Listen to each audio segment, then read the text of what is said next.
si mother. Mother.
Gagawa na tayo. Magagawa kami ng inihaw. Inihaw na bangos. Saka pusit. Diba yung over mo na lang, sis? Gawang bubos over. Mas maganda. Tayo magsimula sa ating forma ng pagbabasbas para po sa kaanan ng Babylonia family. Basbasan po muna natin ang mga gagamitin nating mga kasangkapan o mga titawag na sacramentals. Sa ngalan ng Ama at ng Anak at ng Espiritu Santo, sumainyo ang Panginoon. Manalangin tayo. O Panginoon, basbasan mo ang mga bagay at ng lahat ng kinapal na ito na inilaan para sa iyong karangalan at kalooban. Loobin mo ang lahat ng gumagamit nito ay magdamit ng iyong pagpapala at ipagdadya sa pang-anin at sa kuna. Yayaman kaming lahat ay maasa sa iyong biyaya at kagandahang loob. Hiniling namin ito sa pamamagitan ni Jesucristo kasama ng Espiritu Santo magpasawalang hanggan. Amen.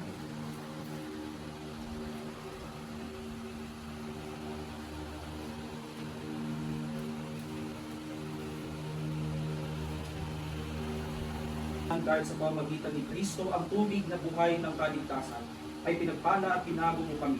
Tuwing nawiwisikan kami o tuwing ginagamit namin ang tubig na ito, naway panibaguhin mo ang aming kalooban sa kapangyarihan ng Espiritu Santo at patuloy naming isabuhay ang bagong buhay na aming tinanggap noong kami binyagan.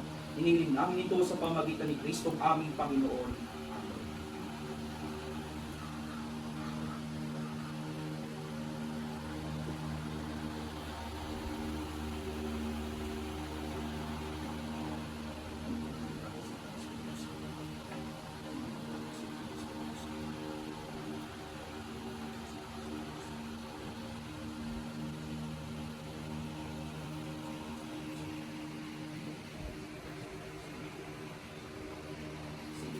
Sino po ang padong pamilya? Kayo po ang magpamigay ng mga kandila po sa inyo. Pwede ko po siyang Opo, sige po. sandali ng Tapos business na. po, Hello. Hindi ko nang espero mo. Kanan. tapos po Kasi siya yung padre de pamilya. Oo, dire-diretso ka. May makikita kang pinakadulo na tapos kaliwa. Hindi. Tindahan. Oo. Kaliwa. May oo, yung may dutse ko tayo. Andiyan lang siya. Nakita mo. makintan sa ating puso at diwa ang aral na gabay ng mag-anak sa kanilang buhay. Sumainyo ang Panginoon. At sa kanya din. Ang mabuting balita ng ating Panginoon ayon kay San Lucas. Papuri sa iyo, Panginoon. Pagpasok ninyo sa limang bahay, sabihin muna ninyo, maghari nawa ang kapayapaan sa bahay na ito. Kung maibigin sa kapayapaan ang nakatira roon, sa kanila ang kapayapaan. Ngunit kung hindi, hindi sila magkakamit nito. Manatili kayo sa bahay na inyong tinutuluyan. Kanin ninyo at inumin ang anumang idulot nila sa inyo. Sapagkat ang manggagawa ay may karapatang tumanggap ng kanyang upa. Huwag kayong magpapalipat-lipat ng bahay. Kapag tinanggap kayo sa limang bayan, kanin ninyo ang anumang ihain sa inyo. Pagalingin ninyo ang mga may sakit doon at sabihin sa bayan, nalalapit na ang paghahari ng Diyos sa inyo. Ang mabuting balita ng Panginoon. Pinupuri ka namin, Panginoon. Kaunting mensahe lamang po at kaunting katisismo po sa ating ginagawa ngayon. Bakit po tubig? Ito ay sumisimbolo sa binyag na una nating tinanggap nung tayo ay isinilang. Sino dito ang nabinyagan na? Pakitaas ang kamay. Ang di pa nabinyagan, binyagan na natin ngayon. Ayan. Diba? Ang ginamit sa atin nung tayo ay bininyagan ay tubig. Bakit tubig? Dahil ito ang nagpapalinis, ito ang naglilinis sa atin sa salang orihinal. Na kung saan ang tubig din, ito din ang magpapalinis ng ating spiritual na ugnayan sa Diyos. Diba? Sino dito ang naligo kaninang umaga? Pakitaas ang kamay. Ang di po naligo, ang di po nagtaas ang kamay, alam na napon natin yan. Paliliguan po natin. Dito lang po. Ano po ang ibig sabihin? Bakit po tubig? Diba kapag tayo ay hindi pa nakakaligo sa loob ng isang araw, andun yung hindi tayo mapakali. Diba? Ganon din ang ating ugnayan sa Diyos. Kaya nga, tubig ang ginagamit natin sa binyag. At tubig din ang ating gagamitin ngayon sa tahanang ito ng Babylonia family. Na ito ay magsilbing kalinisan at magsilbing tahanan ng bawat isa. Sa sakramento ng binyag ay ibinabahagi natin sa tahanan at sa pamilya Babylonia. Kaya pagkatapos ng binyag, usually ang nangyari, pagkatapos ng binyag, isinasauli sa may-ari. Huwag po ninyo isasauli. No? Ito ay habang binubuksan ninyo ang kandilang yan, yan ay sumisimbolo ng inyong pananalangin sa kanilang pamilya. No? Na kahit hindi man natin vocally masabi ang intensyon natin sa pamilyang Babylonia, once ang kandila ang magpapaalala na itong kandilang ito ay ipinapanalangin natin ang pamilya Babylonia. No? Na kung saan kapag may galit po tayo sa isa't isa, walang sulian ng kandila. Ha? No? Hindi lang nilike ang Facebook post, soli na ng kagad ng kandila. Huwag ganun. No?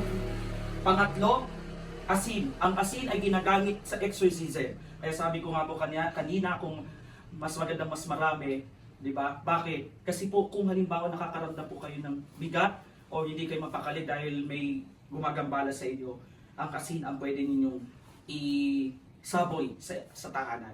No? Pero kung ang nangungutang sa atin o kung may inuutangan tayo o may kagalit tayo, kahit isang drum ng asin po ang ibuhos natin, hindi po yan naalis. No? kahit nandito ka na naman isang asin, hindi po yan naalis. No? Ang magpapaalis lang po sa hidwaan ng isa't isa ay pagpapatawan. No? Yes. Sa ating ebanghelyo kanina, sa linggong ito, tampok si Marta at si Maria. No? Mas mapalapit sa Diyos, gawin natin ang tahanan na ito bilang pinakaligtas na parte ng ating buhay. Ang simbahan ay nagsisimula sa loob ng tahanan. No?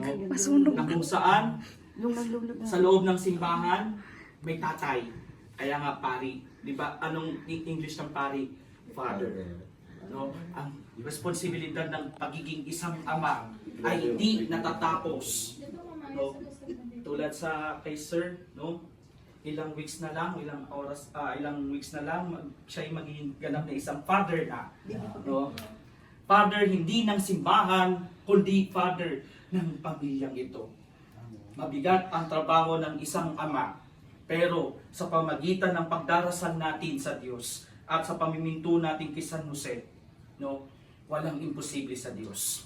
Amen. Amen. At si Ma'am naman, no, ilang weeks na lang, darating na ang munting sanggol, ang pinakamagandang regalo sa kanila ng Diyos, na kung saan ang gusto lamang ng Diyos, ingatan ang regalong ipinagkaloob sa kanila ng Diyos. No? kung paano ibinigay sa atin ng Diyos ang kanyang pinakamagandang regalo. Sana ibalik natin ito sa Diyos ng mas maganda at higit sa lahat. Amen? Amen. Kaya mga kapatid, sa ating dito sa tahanang ito, no, mamalagi ang pagmamahal ng Diyos. At kung hindi maiwasan sa isang pamilya na nagkakaroon ng di pagkakasundo, hindi po ba? No? Pero hindi dapat dinadaan sa tanda natin, no, ang mga ina, mabunganga yan. No? Sino dito ang nanay bungangera? Pakita sa Ako. Ang bilis ang turo. Mama. Si nanay. Mama, tas ka. Pero tandaan natin, ang bibig ng isang ina ang pinakamagandang musika sa loob ng tahanan. Yes. Diba? Amen. Laging kinikwento sa amin yan, no? Nung namatay ang kanyang asawa, no? Nilabas nila ang cassette tape. At ano ang pinatugtog? Hindi kanta, hindi theme song, kundi ang bunganga ng kanilang nanay. No? Dahil sabi nila hindi na namin marinig ang musika sa aming tahanan. No? Ganun ang Diyos. Ang Diyos mabunganga din. Ang simbahan bungangera din. Pero ang pagiging mabunganga ng simbahan ay hindi para yurakan ang bawat isa, kundi ipaalala sa atin na mahal tayo ng Diyos. Amen? Amen. Pakisabi ninyo sa inyong mga katabi, kapatid, Pati, mahal ka ng Diyos. Mahal ka ng Diyos. At dahil dito, At dahil dito, magbago ka na. magbago ka na. Kayo ang magbago. Magbago tayo. Bago ang tahanan, bago magkakaroon sila ng magkakaroon tayo ng bagong kasama sa pamilya, no? At sana sa lahat ng pagbabagong ito, mas lumalim ang pagmamahal natin sa Diyos. Amen. Amen. Sabi nga ng isang kasabihan, the family that prays together Stays together. At saan niya nagsisimula? Sa loob ng Ng tahanan. tahanan. Kaya nga mga kapatid, sa pagpapatuloy natin ng pagbabasbas ng ating tahanan, ipanalangin natin sa Diyos ang lahat ng ating mga kaibigan, lalo na ang mga naninirahan dito. Kaya mga kapatid, halina't dumulog sa Ama na bukal ng buhay ng lahat ng mga bag-anak at sambahayan sa bawat kailangan ng ating pong itutugon sapagkat lubha kang mawaid. Pakiulit po, sapagkat lubha kang Amang mapagmahal, loobin mong pamayanihan ng tapat na pagmamahala ng aming tahanan. Manalangin tayo sa Panginoon sapagkat lubha kang mawaid. Amang mapagkalinga, loobin mong maging bukas palad kaming lagi sa mga kapuspalat, dukha at sawi. Manalangin tayo sa Panginoon. Sapagkat at humihiling ng pagbabasbas sa iyo, upang sa paglangi rito ay kanilang madama ang iyong pagpupko, upang sa paglabas dito ay kanilang Abagino Maria, napupuno ka ng grasya, ang Panginoong Diyos ay sumasa iyo. Bukod kang pinagpala sa babae na pinagpala naman ng iyong anak na si Jesus. Santa Maria, wala di sama at sana kasi Espiritu Santo, kapag kung sa mga kaibigan, magpakulaman at magpasa ng hanggan.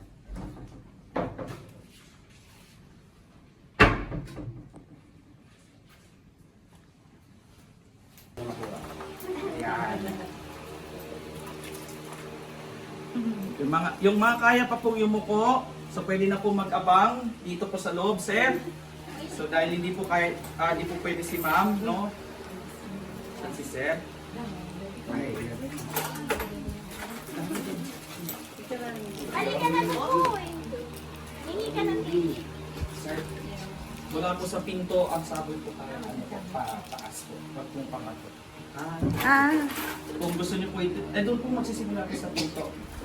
Yan, Papasok po. Huwag niyo lang po isama yung mga nakatali po, no?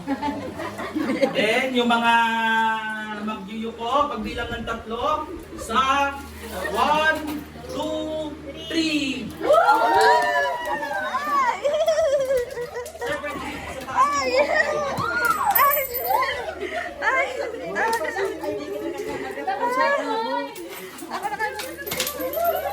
And Mark dito din.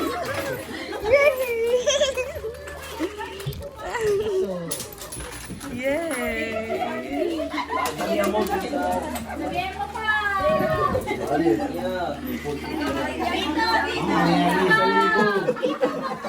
dito daw.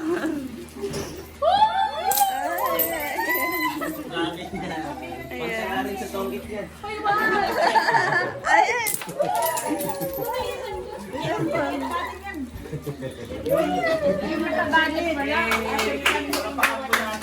Yay! Tago mo lang yan, Ming. So tago niyo po sa mga wallet po ninyo para hindi po maulugan natin siya. Dumating yung ano mo? Oo, dumating ka ba? On time. After po ng ano, piso ng Our Lady for the New Faith. 12 po kasi Our Lady for the New Faith. 15 na. Simula ng simula. Bigyan naman ko kayo. Simula sa opo. Pang-iwanan yung lechon.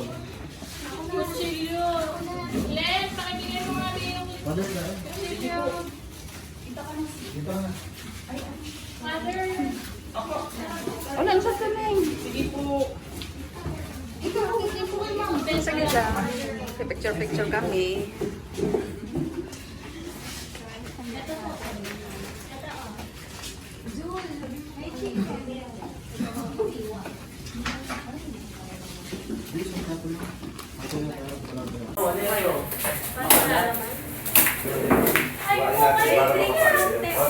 Plastic lang mo puti. Wala eh. May ano naman. May leksyon. Hindi na po uso ang Sharon ngayon. Ang uso na po cellphone. Cellphone punong-puno. Ah. Ay, bakit ka nilagay dyan yung ano? Separate ba na ganito? Yellow. Malinis ka na.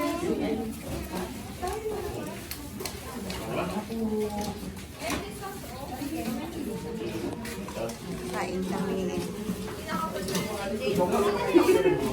Peachy-peach.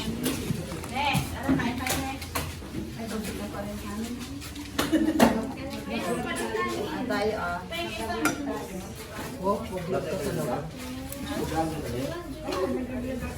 One chicken.